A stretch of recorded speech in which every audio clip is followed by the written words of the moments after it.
आइए हाथ तो मिलाइए भाई, फोटो लीजिए जरा।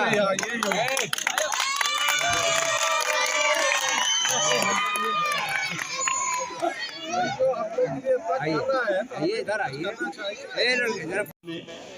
मेरी तालीम हुई, मैं वजीफे के इम्तहान पास करते हुए और पाते हुए अपनी तालीम को पूरा किया और हिंदुस्तान के 5 नंबर 1 के इदारों में से एक में मेरी तालीम हुई।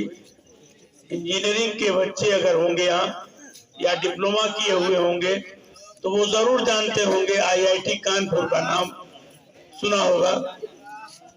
वहाँ से मेरी तालीम हुई और मैं सिविल इंजीनियरिंग में मास्टर डिग्री लेकर के मुझे मौका मिला था कि मैं अमेरिका जाऊं। अमेरिका के लिए मुझे दावत मिल चुकी थी, मगर मुझे अपने वतन से मोहब्बत थी, इसलिए मैं अमेरिका जाना पसंद नहीं किया। मैंने सोचा कि अपने लोगों के बीच में रह करके मुल्क की खिदमत करूंगा, अपने लोगों के बीच रहूंगा, अपनी सोसाइटी में रहूंगा, अपने रिश्तेदारों के बीच में रहूंगा, जो कुछ भी था। और ऐसा ही हुआ माशाअल्लाह। उन्हीं लोगों के बीच में था, सर्विस में जो कुछ भी मिलता था। अरे बेटे जरा इधर गौर करो मैं बच्चों, तो जो कुछ भी मेरे पास था मैं कुछ सामाजिक काम करता था और कुछ मजहबी काम भी किया और जो भी था गरीबों की मदद करना।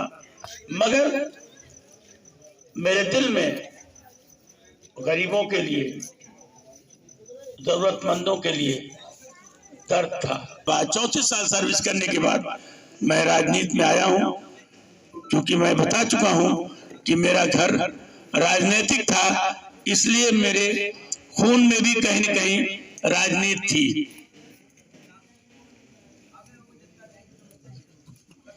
मैं ये सोच करके आप लोगों के बीच में आया हूं इलेक्शन लड़ने के लिए, और मैं चाहता हूं कि जो जिंदगी बची है खिदमत खल्क में गुजर जाए, ये मेरी तमन्ना है।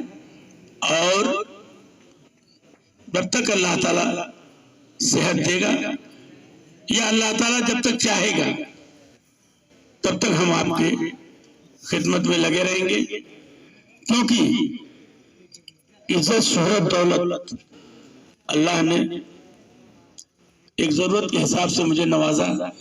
मैंने जिंदगी में अपनी ख्वाहिश, अपनी जरूरत अल्लाह ताला ने सब पूरा किया। मेरे बच्चे, बड़ा लड़का बड़ी बहू दोनों डॉक्टर हैं, मेरी बेटी दामाद भी डॉक्टर है, मेरी छोटी बेटी पुलिस डिपार्टमेंट में साइंटिस्ट है, जहाँ पर डकैती, मर्डर, चोरी, राजनी, जना के सैंपल टेस्ट होते हैं, साइंटिस्ट है। और मेरा छोटा बेटा 5 साल के LLB करके आया है, कंपटीशन की तैयारी कर रहा है, मगर अभी मेरे इलेक्शन में मेरी मदद कर रहा है। आपकी दुआ से मुझे 85,000 पेंशन मिलती है, इसलिए बहुत ज्यादा पैसों की जरूरत नहीं रह जाती है, क्योंकि मेरा मानना है कि इस दुनिया से कुछ भी साथ नहीं जाएगा, सिर्फ मेरे अमाल जाएंगे, मेरी नेकियां जाएंगी, बदी जाएगी, जो कुछ भी मेरा अमाल होगा उस हिसाब से जाएगा। इसलिए दौलत की तरफ बहुत ज्यादा मेरा कोई वो नहीं है। दौलत अल्लाह ने दिया है तो उसको सरफा करने के लिए, और जहां आप समझते हैं बहुत सी चीजें हैं, बहुत लोगों के पास दौलत है, मगर वो जब अल्लाह ताला आपसे नेक काम लेना चाहता है तभी लेता है, तभी हो पाता है। आपके पास दौलत भरी रहे, जब तक उसकी रजा नहीं होगी नहीं हो पाएगा। MIM पार्टी के राष्ट्रीय अध्यक्ष असदुद्दीन ओवैसी साहब, बैरिस्टर असदुद्दीन ओवैसी, एक नमाजी परहेजगार और तहज्जुदगार इंसान है, नेक इंसान है और कौम का दर्द उनके दिल में है। उनको प्रधानमंत्री नहीं बनना है, उनको बहुत बड़ा नेता नहीं बनना है। उनका कहना है कि हम आप लोगों के बीच में आए हैं और आप ही लोगों को नेता बनाएंगे और आप अपना हक लेने की कोशिश कीजिए, इत्तेहाद पैदा कीजिए और अपने वोट का सही इस्तेमाल कीजिए। आना क्यों पड़ा? क्योंकि आजादी के 74 साल तक हमने जिन पर भरोसा किया या जिन्होंने हमको भरोसा दिया, वो सभी पार्टियां हमारे साथ दगा की, धोखा की। आजादी के बाद हम अगर 47% नौकरियों में थे तो क्या वजह है कि आज हम 1% पर आ गए हैं? कभी गौर किया आपने? 45 साल 55 साल कांग्रेस पार्टी दिल्ली में हुकूमत की है, 6 प्रधानमंत्री उसके बने। हमारे लोगों ने उन पर यकीन किया, उनको वोट दिया, उनकी झोलियां भरी, उनकी दरियां बिछाई, उनकी कुर्सियां लगाई, मगर उन्होंने क्या दिया हमको? उसके बदले 30,000 दंगे। और जहां जहां मुसलमानों की माली हालत ठीक थी, वहां वहां दंगे करा करके आपको कमजोर किया गया।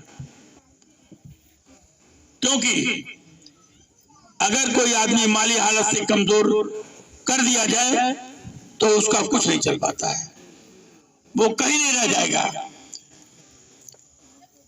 इसलिए और ये कांग्रेस पार्टी ने किया, प्लानिंग करके आपको कमजोर कर दिया। और नहीं तो हमारी जबान ले ली गई, उर्दू भाषा और इबादत का, जिसमें आजादी के बाद मूर्तियां रखवाई गई। और 1986 में राजीव गांधी के इशारे पर वीर बहादुर सिंह ने मस्जिद का ताला खोल दिया, बाबरी मस्जिद का।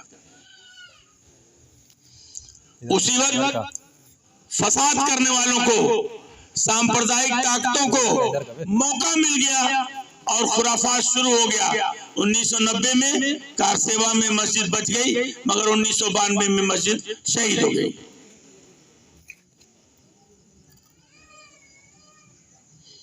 जिस कौम को मिटाना हो उसकी जबान और उसकी इबादत गाहें अगर खत्म कर दी जाएं तो वो कौम खत्म हो जाएगी। आप 19% हैं, आपकी क़यादत नहीं है। 4% ब्राह्मण की क़यादत है, 3.5% ठाकुर की क़यादत है, उनका नेता है। 11% दलित का नेता है, 7 से 8% यादव का नेता है, 1.25% निषाद है, उनका नेता है। यानी सारे लोगों के नेता हैं, मगर हमारा कोई नेता नहीं है, हमारा कोई नेता नहीं है। और जब तक आपका कोई इमाम नहीं होगा और जब तक आपका अलम नहीं होगा, आपकी पहचान नहीं हो पाएगी। समझ रहे हैं? तो क्यों नहीं हुआ? क्योंकि हमने उन लोगों पर यकीन किया जिन लोगों ने हमको भरोसा दिलाया कि भाई तुमको सियासी पार्टी बनाने की जरूरत नहीं है, तुम मेरे साथ आ जाओ। मौलाना अबुल कलाम आजाद ने पंडित जवाहरलाल नेहरू सरकार के पहले शिक्षा मंत्री ने जामा मस्जिद के मेंबर पर खड़े होकर कहा था कि आए मेरे लोगों, तुमको सियासी जमात बनाने की जरूरत नहीं है।